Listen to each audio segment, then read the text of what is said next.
It is April 30th, 2024. We are live right here from the Iowa Memorial Union here in beautiful Iowa City, Iowa. It is a beautiful Tuesday morning. It is going to be a beautiful Tuesday day, and I want to welcome you all on in to the final, unfortunately, show for Sean on Sports here with your host, Sean P., for the 2023-2024 school year. It has been an absolute pleasure being able to do this show every Tuesday that I was able to, and I am so thankful for the opportunity that I was given both this semester and last semester to be able to do this show, to be able to reach out to you guys, to be able to talk about the things that I want to talk about in the sports community, with just being given this platform. So I want to first of all say thank you to everyone who has listened in the past over this past school year. Thank you to whoever's coming in now or maybe listening now. I'm so sorry that you caught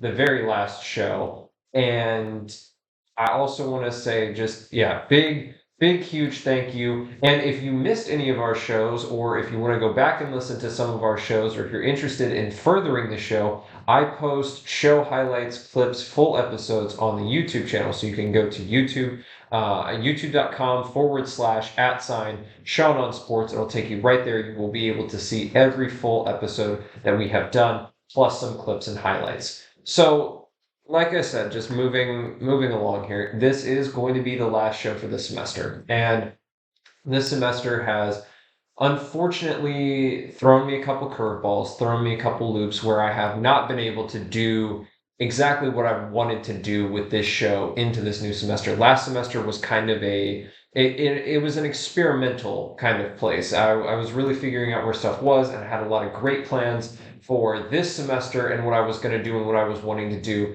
But unfortunately, life kind of got in the way. And so now this is the final one. So we got a lot of stuff to talk about. But I do want to say two things first. So this will be the final show at least until 2025. I will be gone for the summer, and I will be studying abroad for the fall of 24 semesters. So if KRUI will have me back, this show right now will be the last one until January of 2025. And secondly, I want to say that this show specifically goes out to my late grandfather who passed away this past Friday. Grandpa, I love you. I know you listened to this show. I know you watched it. This one goes out to you. I love you so much. So let's get right into the sports content because we have a ton to cover today. We're going to be racing today. First things first, I had promised this in previous shows. Obviously, we didn't get to it, but we're going to do it right now. UFL coverage. I have been huge on the UFL. I was huge on the XFL last year. I am so excited and so happy to see spring football continuing to thrive and continuing to grow. I think that it's a great thing that it was able to make it to a second year. And I think that if it can make it out of this second year, then we're really going to see some growth because already you are seeing some better quality football, but also some highly engaged fans. Highly engaged fans. And this is not just because I'm from Missouri. I'm a St. Louis Battlehawks of the UFL fan. Like, you want to see the effect that a spring football team can have on a city who is desperate for football and who doesn't already have a football team there. Like, go look at what the Battlehawks have done to the city of St. Louis. St. Louis, got robbed of the Rams back in 2015, 2016. And so when the Battlehawks came to town, I believe the Battlehawks hold the attendance record for, I think, 9 out of 10 spring football games within the 2020s, like since this has been a thing, or at least a more widespread thing. I believe they hold 9 of the 10 attendance records, including their home opener this season for the starting of the new merged UFL. That was over 41,000 people showed up. And I think the rest of the UFL is averaging somewhere between 7 and 11,000 in attendance. And then the Battlehawks and St. Louis are single-handedly bringing up average attendance numbers in the UFL. Like, that is how amazing they are. So I'm really glad to see the league is growing, is gaining a whole bunch of fans, and it also really helps when your team is good. Because, like I said, I am a big-time St. Louis Battlehawks fan. I was on them back in 2020, their first iteration. Loved the St. Louis Battlehawks. And they have been rewarding our love. They have been rewarding their fans because right now, currently, they sit tied for first place at the top of the XFL conference of the UFL with the San Antonio Brahmas. However, they do hold the tiebreaker over the Brahmas, so they are in first place. They have a 4-1 record.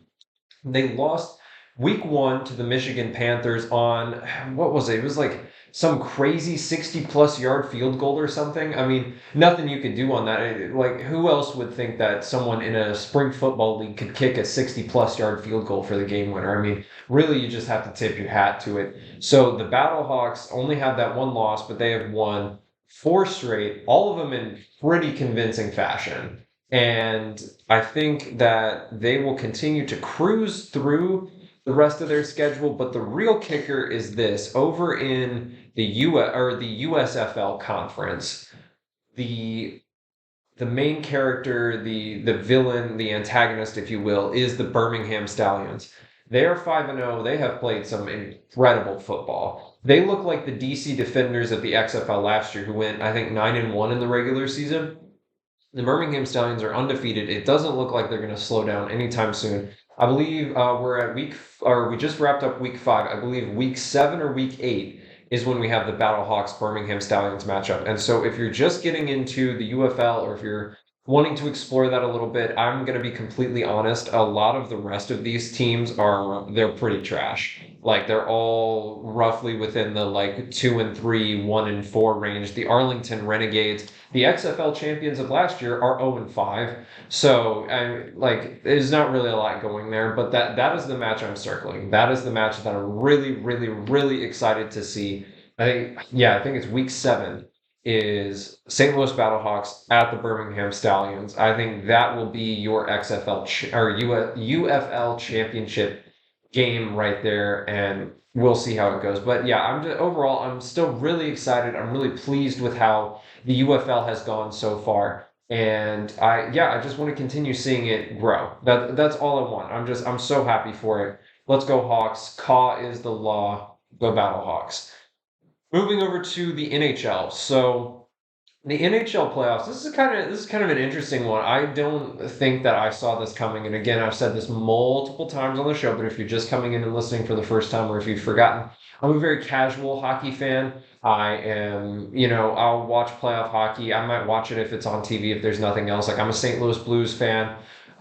So I'm not in deep on how good some of these teams are, but I'm really surprised at how the playoffs have gone, at least thus far. To be fair, there's a slate of 4 games tonight, so stuff could change rather quickly. But the current bracketology, the current landscape of hold on, there we go. I had to pull it up. The current landscape of the NHL playoffs is pretty crazy because every series except for one is a 3-1 lead, or it's if you're the Rangers, you won.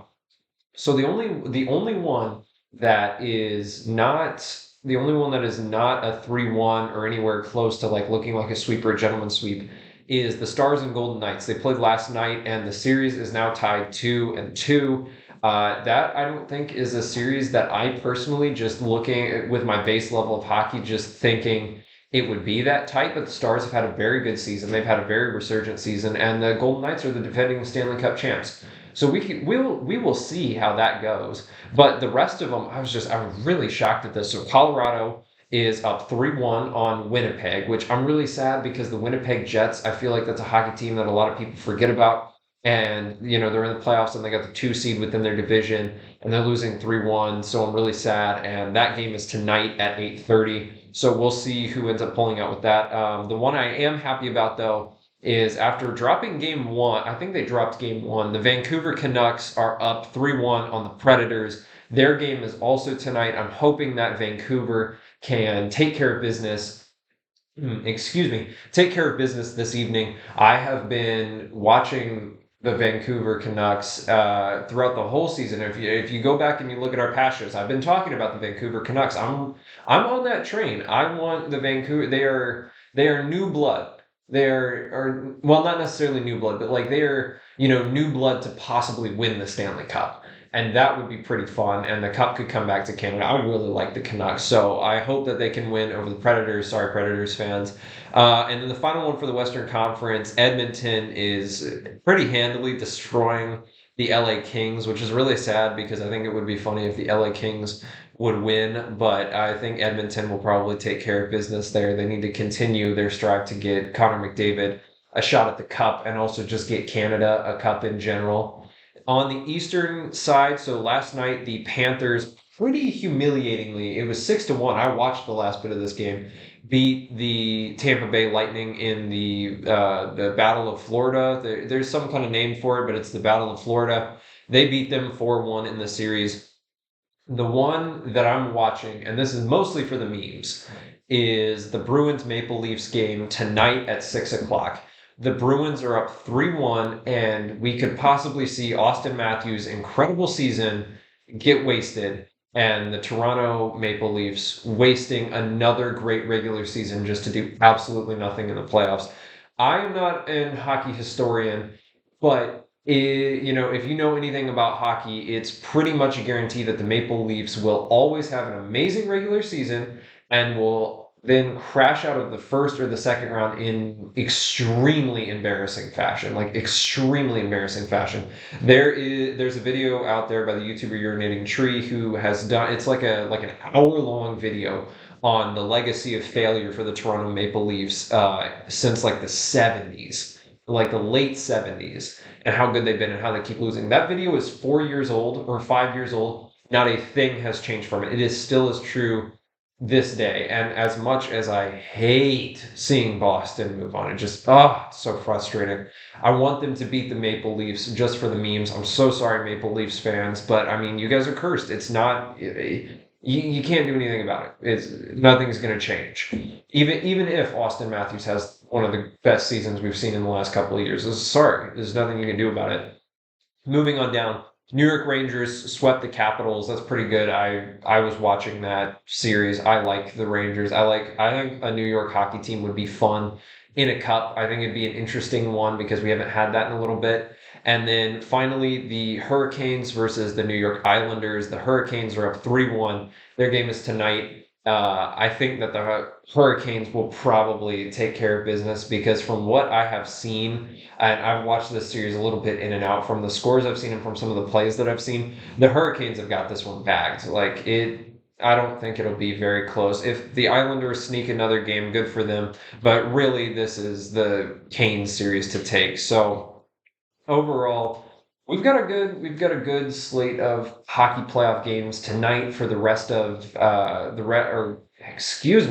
for the rest of the week. And I think this will be interesting because if a lot of these teams are winning 3-1, 4-1, maybe 4-2 in hockey, hockey is so brutal. If you go to a seventh game, that is like the worst thing that can happen to you. You need all the days off that you can possibly have in hockey just because it's so brutal. So I think that if all of the teams who are winning just go through in relatively quick fashion, I think we could see a higher level of competition as we get further and further into the playoffs because people are going to have more juice and they're going to have more their legs are going to be fresher, their bodies are going to have a little bit more time to heal, and so I think the level of competition can be kept up so that we won't have to be seeing these tired legs come Stanley Cup time, as that is especially apparent if you ever want to see an example of a team just running out of gas.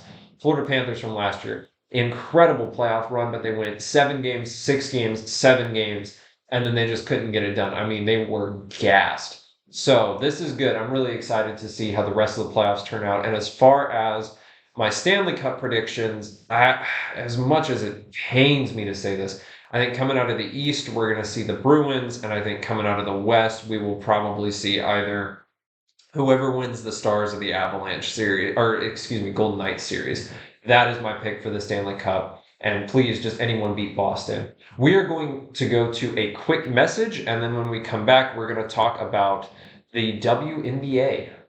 For those of you who didn't just hear what was on there, that was a PSA talking about manatees, saving the manatees. I 100% am down with that PSA. So good for him. Also, my cousin got to swim with manatees a couple of months ago. I was really jealous about that. Moving on, though. We're going to talk about the WNBA just real quick, but we're going to talk about the WNBA. And I want to first shout out the WNBA legend who just announced her retirement, Candace Parker. She goes down. She's going to go down as like the Bill Russell of the WNBA in terms of accolades. She's a two-time national champ at Tennessee, number one overall pick. She's a three-time WNBA champ at three different teams, or she won one with a different team. Excuse me, she didn't win three each with a different team. She was the 2016 WNBA Finals MVP. She was a two-time league MVP, a 10-time All-WNBA selection, a 7-time WNBA All-Star, a Defensive Player of the Year, and a two-time Olympic gold medalist. So congratulations to Candace Parker for an incredible career. And we will see where she goes from there. And, as we usher in the new age, let's talk about Caitlin Clark just for a second, because we're never going to stop talking about Caitlin Clark, especially not here with the University of Iowa. She's the best athlete we've ever produced. Like, come on. But Caitlin Clark and the Fever have their first pregame matchup of the year against the Dallas Wings on Friday. I really hope that they televise that. Like, I really, really hope that they televise that, because I think as far as revenue and outreach goes, that's the play. Even televise the pregame ones. I know that on the WNBA, the WNBA YouTube channel, they have some kind of league pass that you can buy into, and I know that you can watch it there. I know that they'll be premiering it there. But I think they need to put this on TV if it's not going to be already. Because I just want to see Caitlin Clark play again. It's been almost a month since the national championship game, and that is too long without seeing Caitlin play. So I'm so excited. I want to see how she adjusts to the game, how she adjusts to her new team. I want to know if she and Aaliyah Boston are going to have the Shaq Kobe connection, the Jamal Murray Jokic connection. There's so much anticipation here, and I think this is really, really great for the WNBA, because I honestly cannot remember the last time the WNBA has had any sort of hype like this. But I will be tuning in if it's on TV, and as a basketball fan, you should want to tune in too. Moving on over to the MLB. So in the MLB, we got a little weather update here. Despite the fact that they somehow, some way swept the Rays, who are a 500 team, the Chicago White Sox are still the most garbage team I have ever seen. And that is saying something. I mean, this White Sox team is so, like, stupid. Like, they're so bad, it's stupid. You can't even get fun or memes out of it. Like, it is bad, bad. And I grew up watching mid 2010s, or 2010s baseball. There's some horrible teams in the 2010s. Like, you want to look at the back half of the 2010s, the back half, like the Royals in the back half, the freaking Diamondbacks, man, had, I think, 300 or close to 100 lost seasons in a row. The Orioles after the mid 2010s were just terrible. Atlanta in the early mid 2010s was also just awful. I mean, we have seen some truly. Oh, and the Astros before they moved to the AL. Ugh, 100 loss season after 100 loss season. But they were not nearly as bad as this White Sox team. I'm putting myself on record to say that. I'm not even a White Sox fan. And this bothers me to a level that I can't explain as a baseball fan.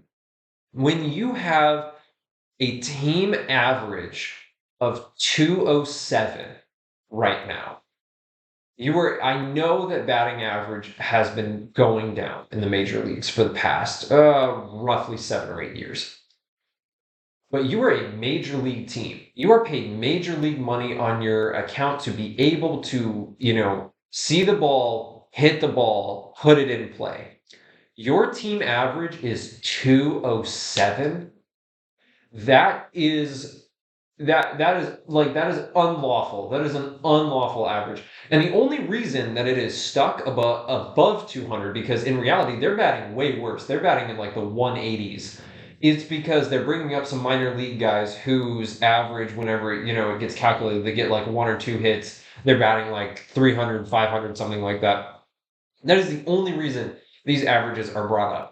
The level of competition, I mean, because with the A's in the past few years, the A's have sucked but at least you can still tell that they're major league caliber talent. It's just their organization is failing on them. The White Sox, their organization is failing on them, but they aren't a major league talent either. These are triple A, double A, washed up players who really have no business being there, but because of the way the White Sox organization has been run and how far they've fallen in the last 3 years, they are now forced to put out just the most putrid product ever. And it's not just the batting average that's bad, by the way.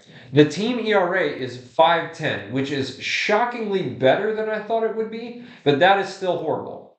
That is still a terrible team ERA. If you look at whoops, I just hit the mic there. If you look at some of their games, they've had some close ones. They have had some one-run games that stuff could have gone differently. I will give them credit for that. But there are some losses that they have taken that are just, oh, they're so ugly. 8, 7, 8, 9, 10 run losses. And when you know that your offense can't pick you up and you have no pitching staff, it's over. They need to delete the franchise and start over. Actually, no. First things first, the Rays have to delete the franchise because how dare you lose to these White Sox 3 games in a row? How dare you get swept? But if I'm the White Sox, you got to delete that franchise. From what you promised us in 2021, from that peak to where you are now in a little over 2 seasons, that is just the worst mismanagement. That is a crime, what you have done. And like I said, I have all this rage, and I'm not even a White Sox fan. I'm a Cardinals fan. I couldn't care less about the South Side. I'm more occupied with the North Side people. But it's so bad that it's caught my eye, and it's got my ire. So I have to rant about it. And poor Berto from the West Side, who made the call last year when the White Sox were bad. But Berto from the West Side, I think you're going to be calling into the radio station down on the South Side of Chicago, the ESPN radio down there again, because you're going to see him in 2038. There's no way this team is getting better. They have no replacements. They have no farm system. They're not an attractive destination anymore. It's terrible. It's a terrible situation. And on top of that, they're on pace for a 127 loss season. That would be the worst by 8 games in a 162 game season in the modern era. The previous worst was 119 losses in 2003. 127 losses would be catastrophic.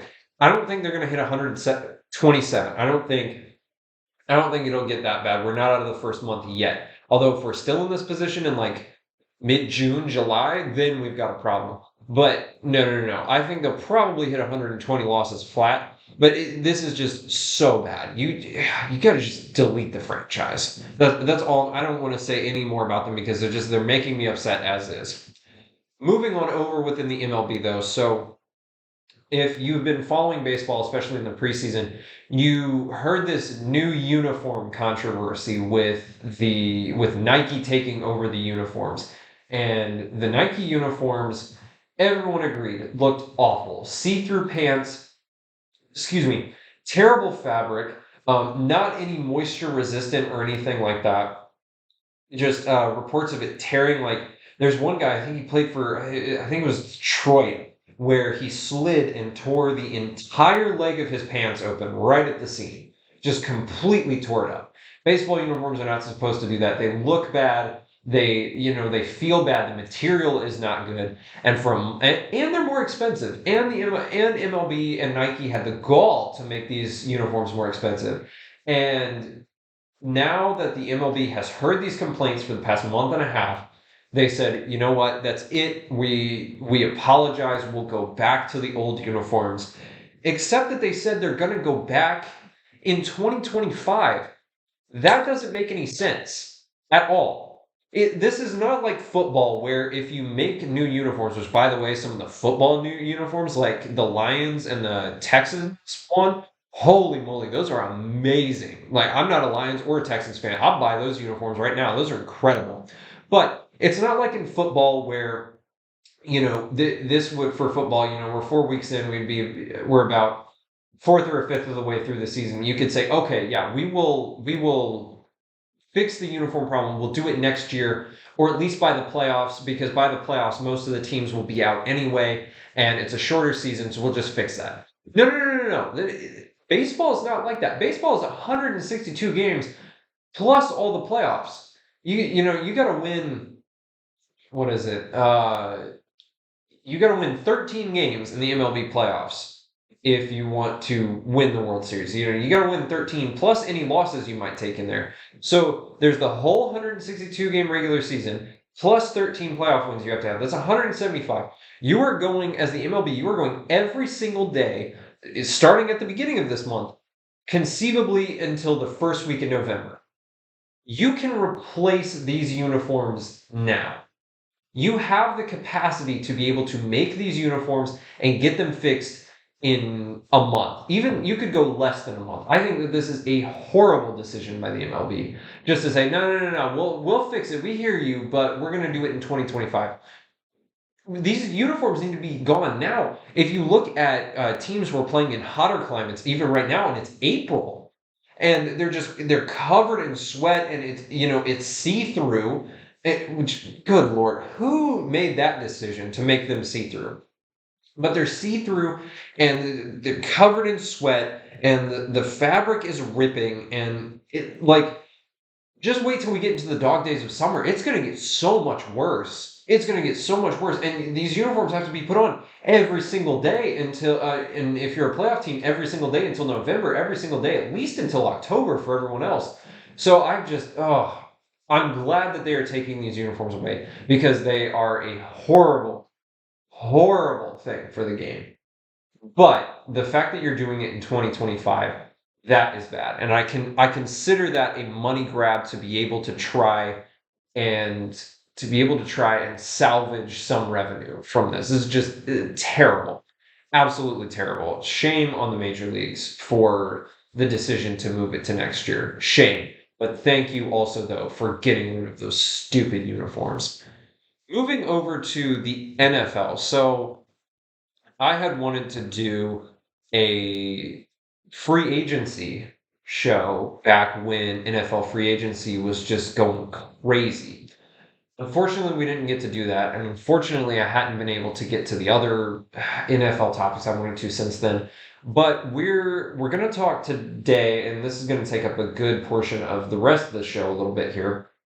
We're going to talk about the NFL draft. So the draft, I thought it was a pretty good draft, but there are some really crazy things that we have to there's some obvious ones and then there's some crazy things that we do have to talk about. So I just want to go through and give my thoughts on the first round of the draft and all the picks that happened there. Well, not all the picks, just some of the more notable ones. I'm not a draft guru. I don't sit and I don't analyze films. So like if there's an offensive tackle or something, if I skip over him, I'm sorry. I really have no idea. And I'm not trying to go with the obvious, but I want to look at some of the picks, give my thoughts on some of the situation of these picks or how it's going to look out some of these guys with their new teams. And then yeah, just give some overall thoughts on the draft, or at least the first round, because we don't have time to go through all of the draft. And we will get stopped here by a brief message here in about 30 seconds, but we're just going to start out right away, get this out of the way. Chicago Bears, number one overall, USC, Caleb Williams, quarterback. Pretty easy stuff. We all saw this coming. If he wasn't picked number one, something was happening. But yeah, he was number one pick. He's been the number one pick ever since Justin Fields got traded. I think trading Justin Fields was a good idea, but I still don't know how sold I am on Caleb Williams. I want to see him in. All right, hold on. We're going to go to a message. We will be right back. We'll get back to Caleb Williams. All right, we're back. Man, I'm so many shows into it, and I'm still terrible at getting to the transitions. Anyway, Caleb Williams, quarterback, USC, number one of the Bears. I think this is the correct pick. They traded away Justin Fields. I didn't like Justin Fields in Chicago. I didn't understand why people were hyping him up. But what I want to say about Caleb Williams is that I want to see him on the pro level, because this past season showed a couple flaws in his game, and it didn't help that he had an all-time, like historically bad defense behind him at USC, like a terrible defense. So I do think he is the best quarterback, and I do think he's the most NFL ready of this draft. But we really got to see how his game translates to the next level. But he's going into an amazing situation. The Bears offense, like holy moly, dude, this Bears offense, these guys are for real, especially because the Bears got to take Rome Odunze at pick number 9.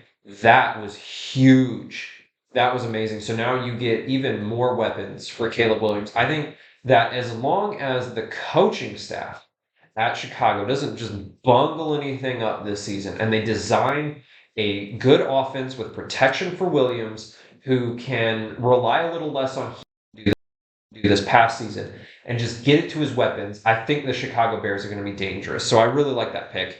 Number 2, Commanders, Jaden Daniels. All I saw with this was RG3. Like this is Robert Griffin III. That's all I can see with this. And I think that Jaden Daniels has the possibility to be really successful, provided that he can avoid injury and that he's not running for his life all the time. If the Commanders can get an offensive line around him, Daniels can really transform, I think, the offense there.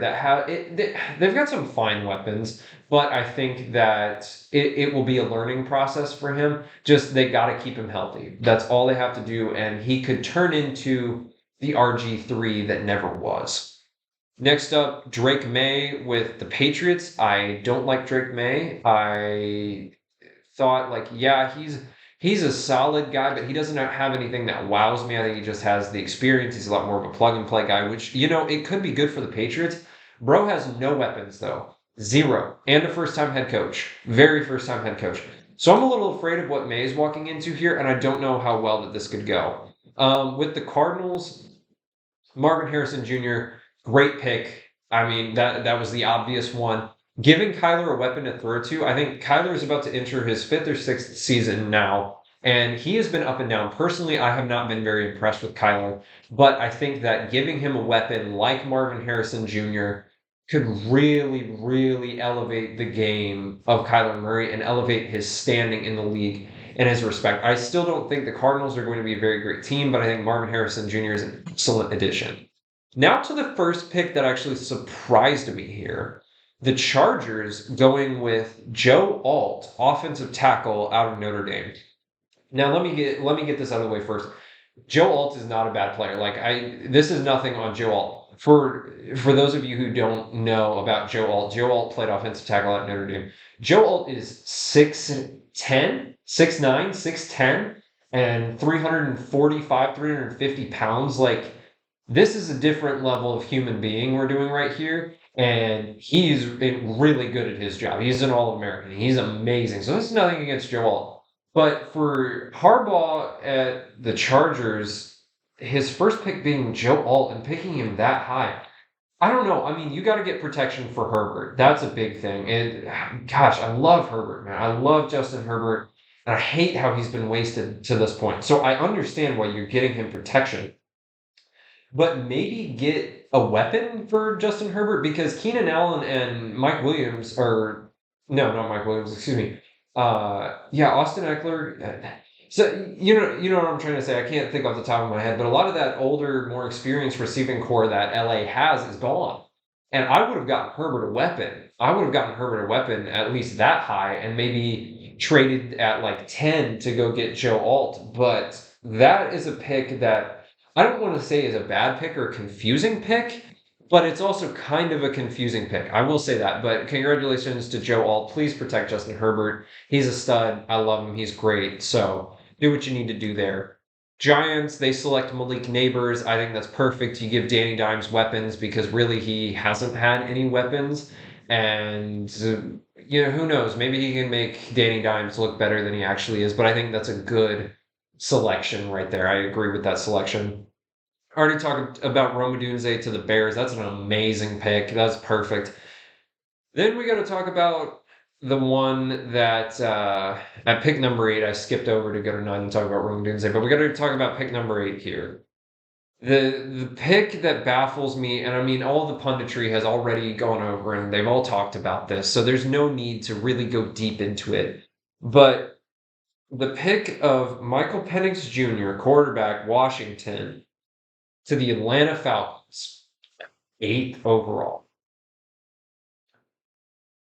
For those of you who have been living under a rock or just don't know what has happened in the past NFL free agency, Kirk Cousins went to Atlanta from Minnesota on a 4-year deal worth nearly $200 million, I believe. Kirk is old and he's coming off of an injury, but he's not that old. And the Falcons have a plethora of weapons that Kirk can throw to. Kirk does not have to do anything but just not take a sack. Like, that's all he has to do. The offensive situation is perfect. They don't need the Falcons already got their missing piece in the quarterback. They should have taken either a tackle or they should have taken a defensive edge because they needed help on the defense. But to take Michael Penix Jr. this high. Now, again, same thing with Joel. Nothing against Michael Penix. Michael Penix is a great player. He's an experienced player. Gosh, I love the way Michael Penix throws the ball. Like, you see that good, hard spirals every single time. I really like Michael Penix. I know he's injury prone, but he is a good player. And then you already have your quarterback. You need to see how Kirk Cousins does before you potentially do an Aaron Rodgers, Jordan Love kind of situation where you draft his replacement, because we know that Kirk is on his way out. But I want to know what they were doing. What is Atlanta doing? To me, if I'm Kirk, that's a stab in the back, saying we don't trust you to fulfill your 4-year deal, or we're only using you to bring in this new quarterback. And to use the pick this high on Michael Penix, I don't think anyone else was in the line to select Michael Penix. I think that a bunch of the other teams had their eyes set on JJ McCarthy and Bo Nix. But to pick him that high, it confounds me. It really does. And so I think if I'm Kirk Cousins, you got to pull an Aaron Rodgers, dude. Like, as soon as they draft Jordan Love, you go and win 2 MVPs in a row. That's what Kirk has got to do right here. He's just got to say, listen, I'm going to finish out this deal. I'm going to get my money, and I am going to. Sure, I can help develop Penix, but it's like, at this point, it's not my fault to stop me. You gave me the bag, so I'm going to show you what's up. So yeah, gosh, that pick is so perplexing to me. We'll see. It'll be funny to revisit this pick in 3-4 years, see what actually happened here. But in the moment right now, I'm just as confused as I can be. Pick 10, Vikings select JJ McCarthy. Don't like the pick. Don't like JJ McCarthy. I think that it's a good it's a stable situation for McCarthy to go into. But McCarthy is a game manager who was carried by a way better team in Michigan. And if you disagree with that, I urge you to go watch highlights and look at the fact that 13 players from this past Michigan team were drafted. That'll tell you something. But he's going into a stable situation. It's good. He will not start right away. That's why the Vikings brought in Sam Darnold. Sam Darnold will start. That's no question about it. But I mean, I don't like JJ McCarthy there, and if I were the Vikings, I would have tried to trade up to go for someone a little more dynamic. I'll just say that. The next one is Denver with Bo Nix. I think Denver with Bo Nix that's an interesting pick. I dislike the pick, and I think Bo Nix. A lot of people have been comping him to Drew Brees. I'm in agreement. He's a lot of middle of the field, short range kind of guy who's a more intelligent player per se, very experienced. He could fit well into Sean Payton's system, but also the Broncos just traded for Zach Wilson. So this 3-way quarterback battle between Jarrett Stidham, Zach Wilson, and Bo Nix is about to be legendary. I cannot wait to see who actually comes out of that quarterback battle alive. But I think that could be something really good. There's a potential there, but I don't know, especially because the Broncos have traded away a couple of their weapons. I mean, they still have Cortland Sutton, who's amazing at the wide receiver position. But other than that, I don't really quite know who exactly he's going to be throwing to. So we will see, but I do like the pick there. Vegas taking Brock Bowers, I think at 13, that's a curious pick for me. I like Antonio Pierce and what he's trying to build. He's definitely trying to build a more, physical, bruising, Raiders defense, Raiders team culture of old. Brock Bowers was a very good player at Georgia, and I'm not taking away from his talents, but I don't know if I would have drafted him that high. So, and we're still not quite sure who the quarterback is going to be in Vegas. So we will see, but I don't know if I would have picked that right there. Another pick that I think is interesting is how Dallas Turner, the edge rusher from Alabama, fell all the way to the Vikings. I think the Vikings have an absolute win in picking him up, but I think that's pretty interesting that they picked him, or that he was picked where he was picked and he fell all the way down. I think some other teams could have taken him and they would have been just fine. I mean, like, if I was the Raiders, you could have picked Dallas Turner, and you have a Max Crosby, Dallas Turner anchoring your D line. I mean, that's some fearsome type stuff right there. That would be big. But the pick's already done. Nothing you can do about that. But he is going to a good situation in Minnesota. Dallas Turner is, so I think he'll be a really good one. I like the selection, and personally, me as a Mizzou fan, but also just Darius Robinson going to the Cardinals. I think that's a really great situation for him. I think he will be able to slot in fairly easily. He'll be able to move around a little bit. There's not a lot of expectation around the Cardinals, so I think that he can definitely get some movement there. And Jonathan Gannon, the head coach, he's a defensive-minded guy. He was the former D coordinator for the Eagles, so I think he knows exactly what he's doing with this pick.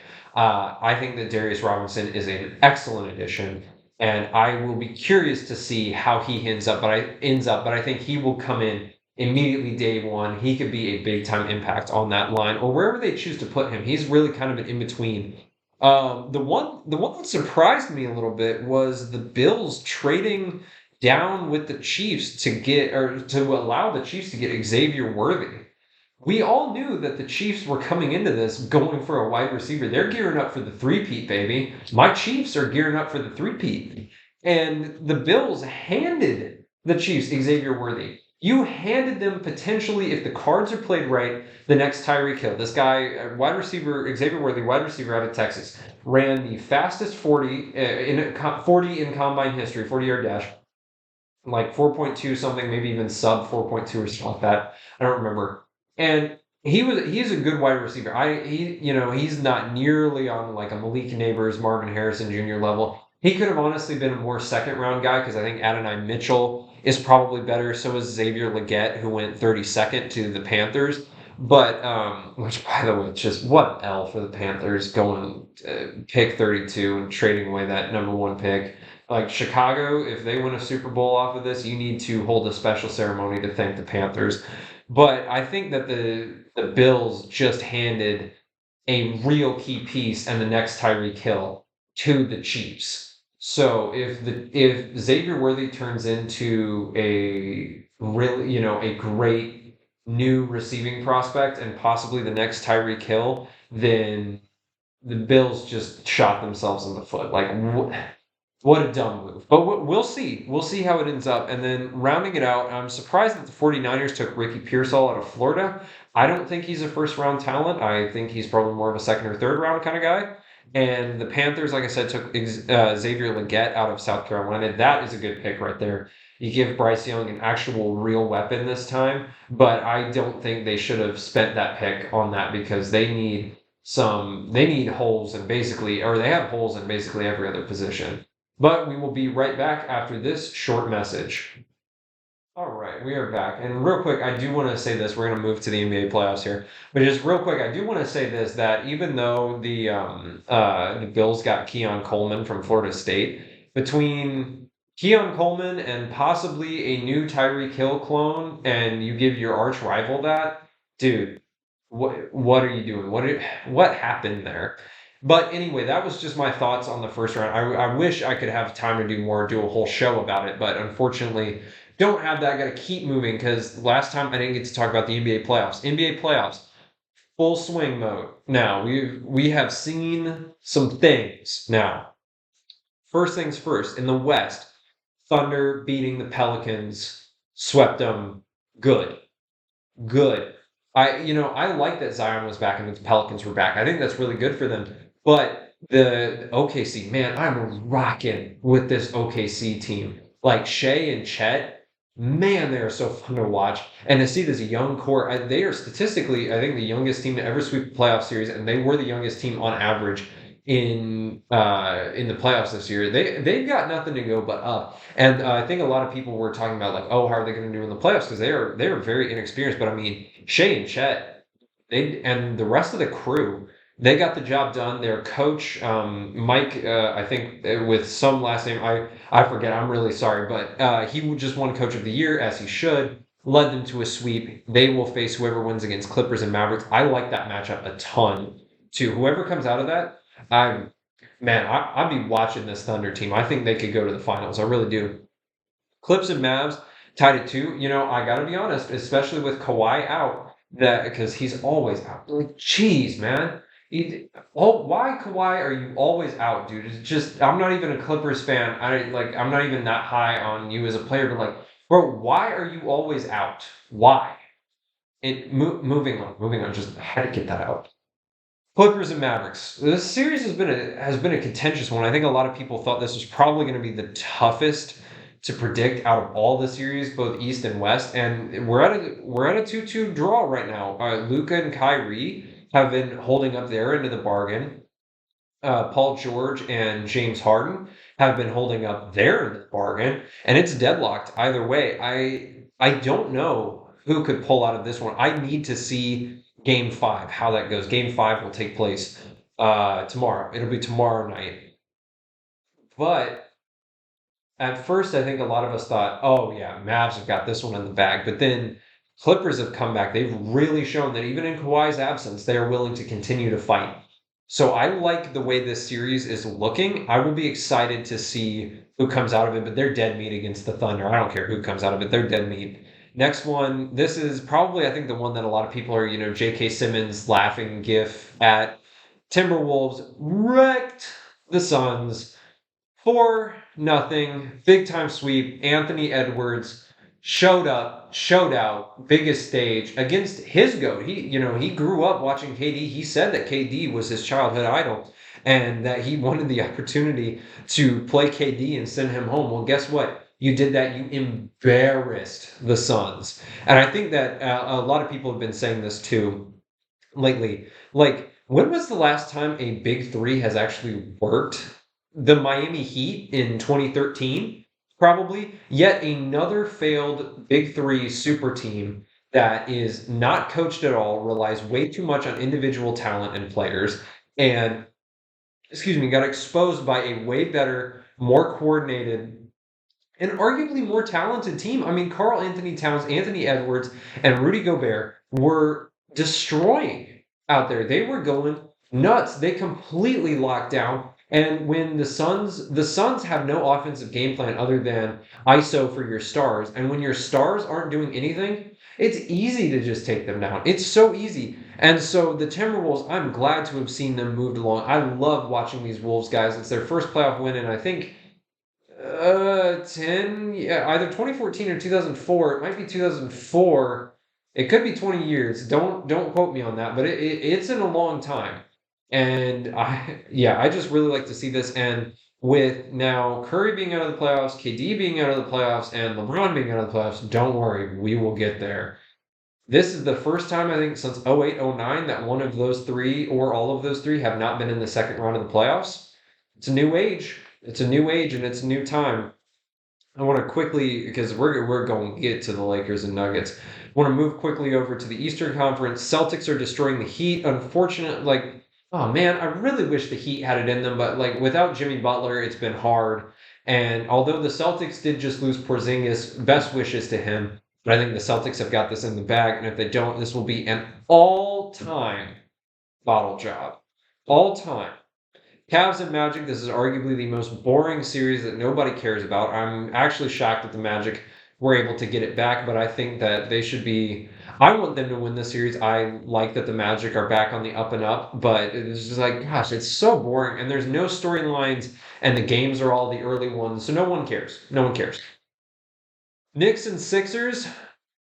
I think this will be a gentleman's sweep. I think the Sixers were able to take one game. I mean, Embiid scored 50, for goodness sake. Had to will the 76ers to a win.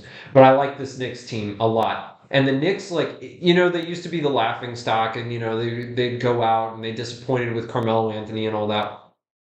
But I think they've pulled that arc to where now everyone is wanting them to succeed under this new core, new regime. I really like the Knicks. I really want them to go far. I really want them to just continue putting the 76ers in their places. I'm so sick of people talking about how good they are. Oh, wow, they need one more piece. It's like, stop, dude. The 76ers, it's Embiid, and that's it. And Embiid chokes in the playoffs. So they're up 3-1. Their game is tonight at 6. Let's go Knicks, baby. Just keep the train rolling with them. I love the vibes off of this team. And then Bucks Pacers. My word. When will people quit hiring Doc Rivers? He didn't even have a 3-1 lead to blow this time. But it's still just atrocious how the Pacers have been carving up the Bucks. Now, to be fair, the Bucks don't have Giannis and the Bucks don't have Dame.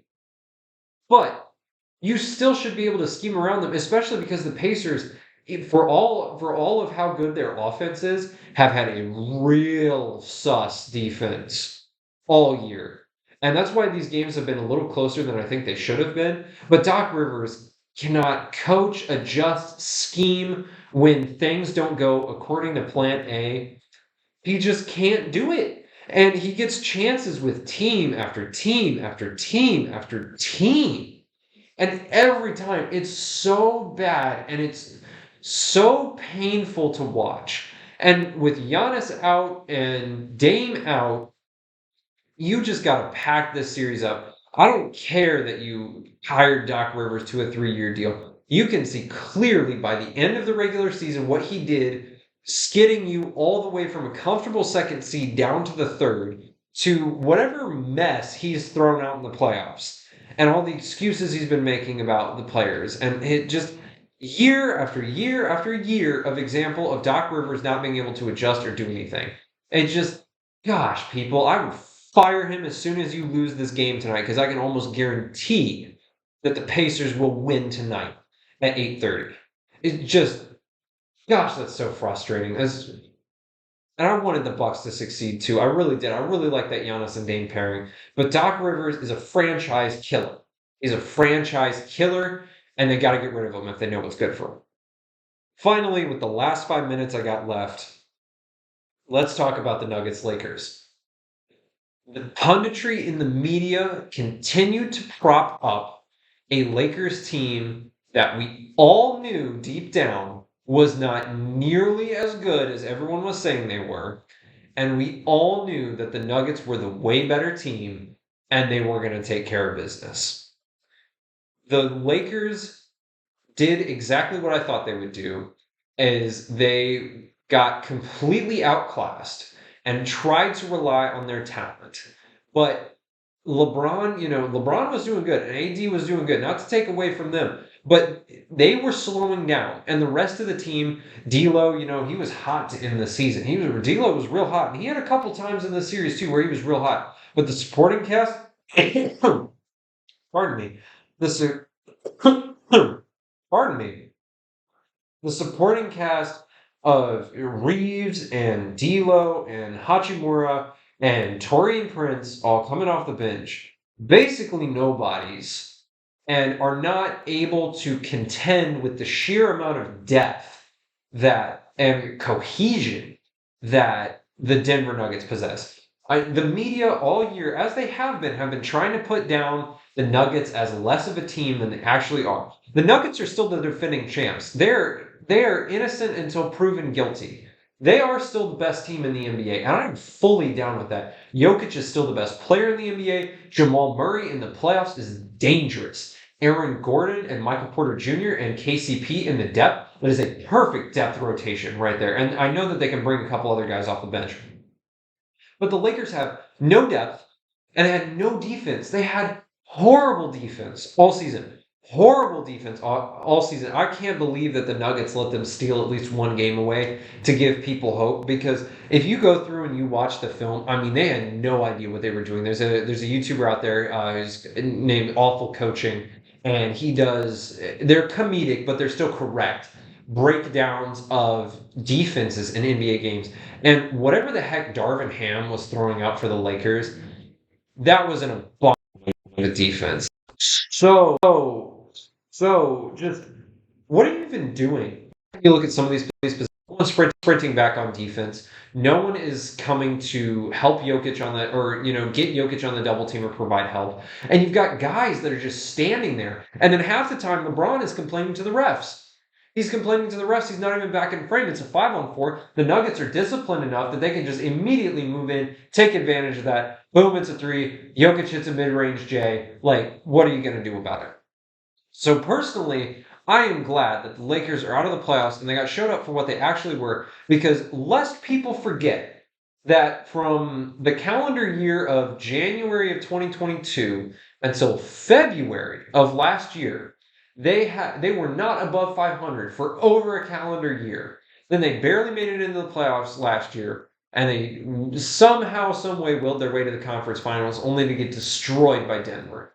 This year, it was not nearly as bad, but they were still a roughly 500 to 2 or 3 games above 500 team. They survived their way through the play-in, and then everyone was like, oh yeah, just wait till they get out of the play-in. They go take the Nuggets, despite the fact that the Nuggets have had their number for over a calendar year and wrecked them. So I'm glad. I am glad, because I'm sick of people talking about all of this stuff with the Lakers and LeBron's going to do it. And look, I'm not a LeBron hater. But I think people need to calm down and they need to actually go back and watch some of the film. Because Jokic, Murray, the Nuggets, the rest of the gang absolutely outclassed the Lakers, and they will be facing the Timberwolves. This is the series that I want to see. This is the series that I'm excited for. I am so ready for this Timberwolves Nuggets series. And I think we'll see the disciplined older blood, or the experienced blood, versus the disciplined new blood in the Timberwolves. I am loving this matchup. I think that we will have in the West, we will have a Western Conference Finals of Thunder and Nuggets. I could see either one pulling out of that. I think in the East, provided the Celtics don't do anything stupid, I think we will probably see either a Knicks Celtics or a Pacers Celtics in the East, and we will probably get the Nuggets or the Thunder being the champs again. I just can't see that being any different. But anyway, that is the show.